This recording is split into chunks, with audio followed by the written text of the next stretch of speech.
गरीब आदमी गरीब होता चला जाता है, एक अमीर आदमी अमीर होता चला जाता है। तो एक जगह किसी राजनेता ने कहा कि गरीबी एक मानसिक रोग है, तो लोगों ने हंगामा कर दिया।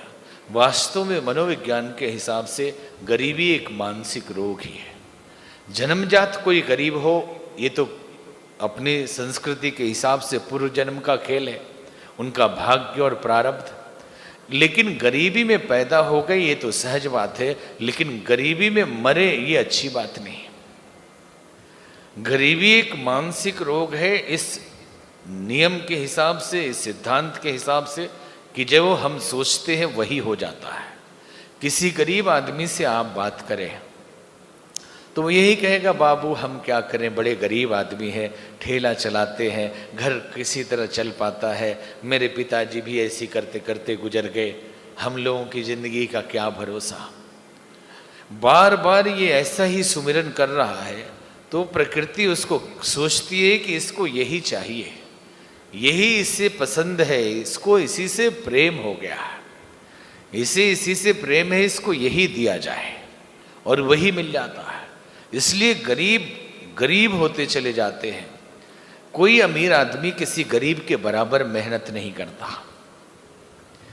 अधिकतम को आप देखेंगे कि ऐश आराम में जी रहे हैं, कुछ फ़ोन कर लिया, कुछ डाटा देख लिया, कुछ कर लिया, बिजनेस चल रहा है, पैसा पैसा दे रहा है। लेकिन एक गरीब आदमी 10 घंटे 12 घंटे काम करता है और फिर भी देखे तो बच्चों को खिलाने के लिए अच्छे भोजन नहीं ला पाता, उनके लिए अच्छी दवाई नहीं ला पाता, और जिंदगी भर इसमें घिसटता रहता है।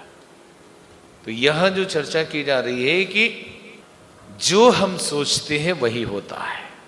अनकॉन्शियस माइंड ये सोचता है कि बॉस को यही चाहिए, इन्हीं चीज़ों से इनको प्रेम है।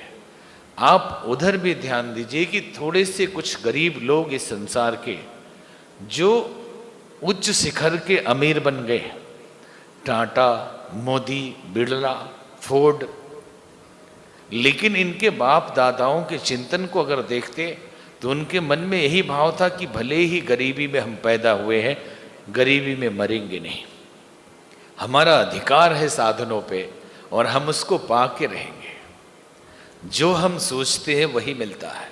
ईश्वर ने एक खुली वो दे दी है, ओपन है कि जितना मांगो हम उतना देंगे। लेकिन फिर उसे ही हम दोहरा रहे कि भूल यही होती है कि हम 5 मिनट के या आधे घंटे के पूजा पाठ को मांगना समझ लेते हैं और 23.5 घंटे के चिंतन को अलग कर लेते हैं। और वो जो आधे घंटे हम मांगते हैं नहीं मिलता है या उसमें से थोड़ा मिलता है तो लगता है भगवान पूरा देता नहीं। ये भगवान कैसा, हमने इतनी प्रार्थना की और इतना मांगा, इतने गिड़गिड़ाए, इतने रोए, लेकिन पूरा नहीं किया। 23.5 घंटे हमने क्या मांगा?